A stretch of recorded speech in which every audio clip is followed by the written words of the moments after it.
काफ़ी देखने को मिला पीछे कि इंटर रिलीजन और इंटर रेशियल मैरिजेस हो रही हैं। हमारे बच्चे चाहे वो हिंदू है, चाहे सिख है या मुसलमान है, आपस में शादियां बना रहे हैं। और इसके साथ साथ अगर इंटर रेशियल की बात करें तो काफ़ी शादी जो है वो चाइनीज़ के साथ हो रही है, मेन स्ट्रीम में गोरों के साथ हो रही है। तो ये एक बड़ा अहम मसला आगे आया है और हमारी कम्युनिटी भी कंसर्न होगी कि आगे जाके क्या होगा।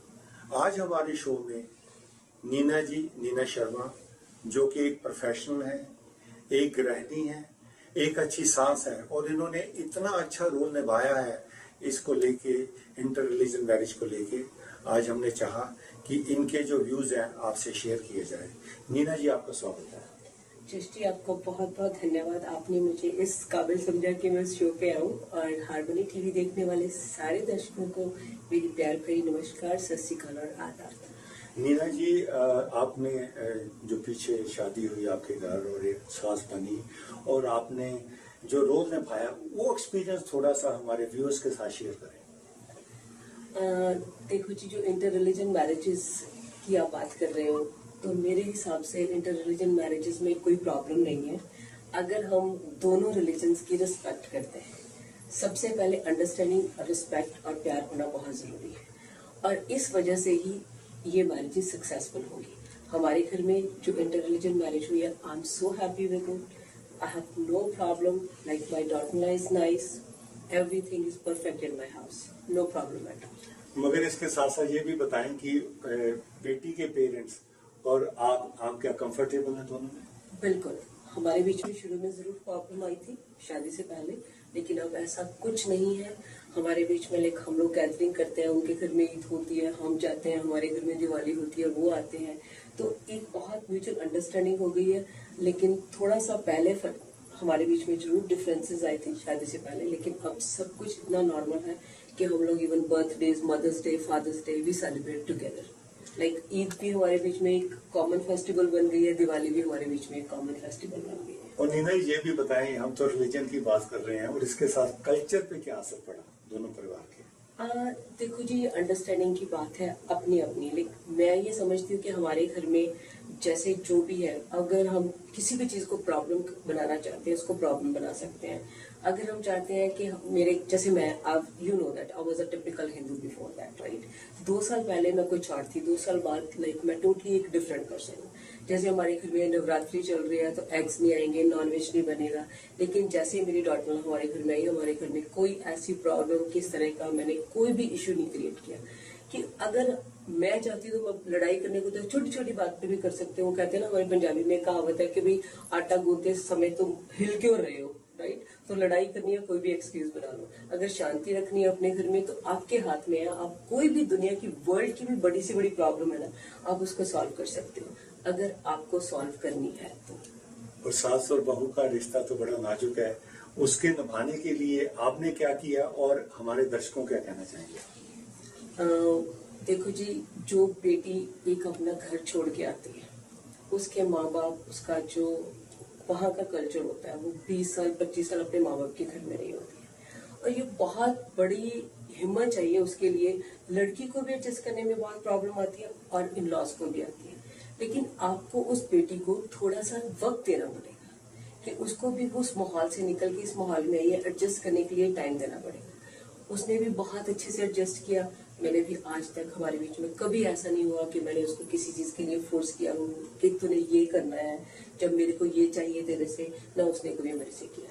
इतनी रिस्पेक्ट, इतनी प्यार, और बहुत ही आज तक, मतलब टचवुड है, 2 साल हो गए हमारे बीच में, कभी कोई तू मैं नहीं हुई है। और कई लोगों को तो ये भी अंधविश्वास है कि जी हमारी फैमिली ट्री या हमारे वंश का क्या होगा, इसको लेके आपका क्या विचार है?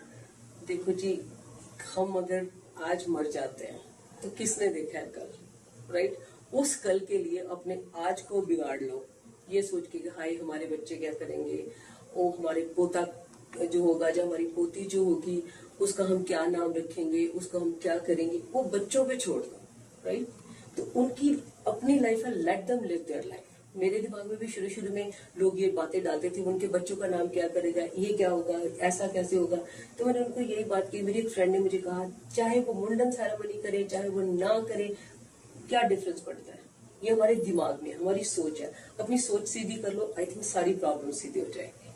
तो आप तो काफी साल से एडमिंटन में रह रही हैं। हाँ जी। और सोसाइटी का क्या रिएक्शन था?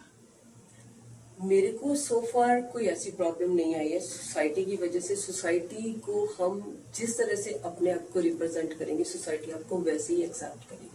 आप अपने साथ वही होने देते हो, राइट, जो होना चाहिए। लेकिन अगर आप अलाउ करते हो किसी को कि वो लिमिट क्रॉस करके आपके घर के दरवाजों के अंदर आए, तो don't allow anybody, right. This is your personal life. अपनी लाइफ को जैसे भी लिव करना आपने करना है, मेरे हिसाब से। तो आपके हस्बैंड का क्या रिएक्शन था? शुरू में तो it was everything was negative, वो भी नहीं चाहते थे। लेकिन मेरे लिए मेरे बच्चों की खुशियां सब चीजों से बढ़कर है। अगर आपके बच्चे खुश नहीं हैं तो मेरे लिए तो मेरा भगवान भी खुश नहीं है। सो मेरे को ये लगा कि मेरे बच्चों की खुशियां इंपॉर्टेंट है। तो मैंने अपने हस्बैंड से यही कहा कि आज अगर हम अपने बच्चे के साथ इस टाइम पे नहीं खड़े हुए तो वो बाहर जाके सहारा ढूंढेगा। तो शादी तो उन्होंने करनी है, राइट। तो फिर जिंदगी भर आपके ऊपर आएगा कि उस टाइम आपके बेटा आपको कहेगा कि जब मुझे अपने डैड की जरूरत थी तो मेरे डैड मेरे साथ नहीं थे। अगर आप ये सुनना चाहते हो तो ठीक है, बाकी आपकी मर्जी है। तो he was after that he was fine, he accepted. Like अगर उन्होंने उसको एक्सेप्ट किया तो दिल से किया है, ऐसा नहीं था कि ऊपर से प्रिटेंड किया है। Everything, like even my father in law, आप ये करें, वो इंडिया से आए थे। My brother in law, everybody in my family accepted her. इसके साथ साथ क्योंकि आपकी बड़ी लंबी चौड़ी रिश्तेदारी है एडमिंटन शहर में, तो रिश्तेदारों का क्या प्रतिक्रम था? देखो जी, वो कहते हैं कि आप रिश्तेदारों को आप हर एक किसी को तो खुश नहीं कर सकते, राइट। कोई ना कोई तो नाराज होगा ही। तो इसलिए अगर मुझे अपने बच्चों को खुश करके अगर कोई नाराज होगा, आई डोंट केयर। और एक बात मैं और भी नीना जी आपसे पूछना चाहूंगा, हमारे बच्चों में जो गलत राह पे चल रही है उनमें सेवन बहुत है नशों का, तो उस चीज को लेके भी क्या हमारे जो बच्चे हैं, जो वो पेरेंट्स हैं, इंटर रिलीजन मैरिजेस के लिए तैयार हो रहे हैं? अब एक छोटा सा इंसिडेंट है कि मैं ये कहूंगी, अगर मेरी बेटी है, अगर वो किसी सिख से शादी करना चाहती है, या किसी मुस्लिम से शादी करना चाहती है, या किसी चाइनीज से शादी करना, या किसी वाइट से शादी करना चाहती है, तो उसके लिए अगर वो लड़का रियली मतलब वो क्या कहते हैं उसको डिजर्व करता है कि मेरी बेटी के लिए वो सूटेबल है, तो मुझे कोई प्रॉब्लम नहीं होनी चाहिए। इंस्टेड ऑफ कि जो बंदा एक अपनी कास्ट का है, वो नशे कर रहा है और वो उसकी रेपुटेशन ठीक नहीं है, उसकी लाइफ को हेल बना देगा, उससे बेटर ऑप्शन है। अगर आप उसको एक्सेप्ट करते हो तो इससे अच्छी चीज कोई है ही नहीं। और कुछ ये भी सुनने को मिला कि ऐसी जो इंटर रिलीजन या इंटर रेशियल मैरिजेस हो रही हैं उसमें रिश्तेदारी काफी कम हो जाती है, उसका असर भी परिवार के ऊपर नहीं पड़ता है। ये आपका क्या विचार है इसके बारे में? मतलब आपका कहने का मतलब है कि रिश्तेदारियां कम हो जाती है? जैसे आप देखें कि गोरों में है, उनमें इतनी लंबी चौड़ी रिश्तेदारियां नहीं होती, और उसका क्या आप सोचते हैं पॉजिटिव इम्पैक्ट पड़ेगा कि नेगेटिव इम्पैक्ट? फैमिलीज तो छोटी होंगी, कल्चर डिफरेंसेस तो आ ही रहे हैं, जो मर्जी। अब मैं 2 साल पहले की जो नीना शर्मा थी, अब वो मैं नहीं हूँ। लाइक मैंने सिचुएशन को एज इट इज एक्सेप्ट किया, लेकिन पहले अगर होता तो इट वाज टोटली डिफरेंट। तो शायद मैं भी उसी तरह से टिपिकल सास होती, मेरे को भी होता कि हिंदू में ये होना चाहिए, मुसलमान में ये होना चाहिए, उसमें ये होना चाहिए। अभी भी 90% जो हमारे फसाद है, हमारे जो झगड़े हैं, आप इंटरनेशनल लेवल पे देख लो, नेशनल लेवल पे देख लो, सबकी अगर 90% जो कॉज है वो रिलीजन है। Don't you agree? बिल्कुल सहमत हूँ। तो अगर हम, मेरे को ये लगता है कि रिलीजन एक होना चाहिए, जो भगवान एक है, खुदा एक है, अल्लाह एक है, हम कहते हैं जीसस क्राइस्ट, सब भगवान को हम एक मानते हैं, तो क्यों नहीं फिर एक मजहब होना चाहिए, ताकि हम लोग प्यार से रह सकें। जो रिलीजन है आपको जोड़ना चाहिए, ना कि रिलीजन को आपको तोड़ना चाहिए। अभी तक जो रिलीजन मैंने रियलाइज किया वो आपको तोड़ रहा है, वो आपको जोड़ता नहीं है। तो उस रिलीजन का क्या फायदा जो आपको आपस में नफरत करना सिखाता है, लड़ाई झगड़े करना सिखाता है। तो अगर हम उसी रिलीजन को एक प्यार का रूप दे दें, उसको हम एक इत्तेफाक से एक दूसरे के साथ मिलकर चलें, तो वो रिलीजन है, रिलीजन ऑफ ह्यूमैनिटी। मैं उसमें अब ज्यादा बिलीव करती हूँ। Since I am inclined towards spiritualism, so मेरे व्यूज रिलीजन से हटके आई एम टुवर्ड्स स्पिरिचुअलिज्म। देखिए, मैं भी बच्चों का बाप हूँ और काफी कंसर्न है हमारी कम्युनिटी को लेके। मैरिज की बड़ी प्रॉब्लम्स आ रही है हाँ जी। फॉरेन कंट्री में आके, इन सब चीजों को देखते हुए बच्चे बड़े हो रहे हैं, तो आपका क्या संदेश है पेरेंट्स के लिए भी और बच्चों के लिए भी? पहली बात तो देखो, जो पेरेंट्स हैं उनका अपने बच्चों के ऊपर अब कोई ऐसा हक नहीं रह गया है कि वो उनके ऊपर अपनी सोच थोपें, क्योंकि हम यहाँ पे अपने घर में एक कल्चर सिखा रहे हैं और बाहर जाकर बच्चे क्या सीखते हैं आपको कुछ नहीं पता था, और उन्होंने क्या डिसीजन लेना है अपनी लाइफ में, यू डोंट नो, राइट। आप अपनी सोच, अपने थॉट्स को उनके ऊपर इम्पोज नहीं कर सकते, क्योंकि अगर आप ऐसा चाहते हो तो आपको इंडिया में रहकर ऐसा कर सकते थे, लेकिन यहाँ पे इट्स नॉट पॉसिबल। अब हम यहाँ पे आए हैं, वी हैव टू पे द प्राइस, राइट।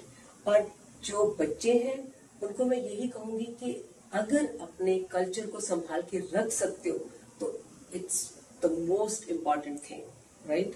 क्योंकि कल्चर डिफरेंसेस कहीं ना कहीं आके आपकी फैमिलीज को तोड़ते भी हैं, राइट। लेकिन अगर बच्चे और पेरेंट्स दोनों साथ मिलकर एक कॉमन रास्ता निकालें तो वो बेटर रहेगा हमारे लिए भी, हमारी सोसाइटी के लिए भी, हमारे बच्चों के लिए भी।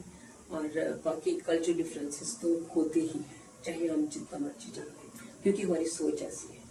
आखिरी में आप बड़ी टैलेंटेड लेडी हैं कम्युनिटी की, और काफी अच्छे शो में आप एमसी भी रही।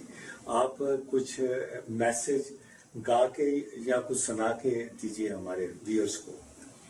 मैं जब डिबेट में पार्टिसिपेट करती होती थी, लाइक इन माय कॉलेज, तो मैंने एक टॉपिक पे प्राइज विन किया था और वो था मजहब नहीं सिखाता आपस में बैर रखना। उसकी स्टार्टिंग मुझे अभी तक याद है, सो मैं वो लाइनें अपने व्यूअर्स के साथ शेयर करना चाहूंगी। आज राम वालों को इस्लाम वालों से बू आती है, अहले इस्लाम को भगवान से बू आती है। अरे किसे फुर्सत है कि करे खिदमते इंसान आकर, जबकि यहाँ तो इंसान को इंसान से बू आती है। बहुत बहुत धन्यवाद Hina ji. Thank you so much.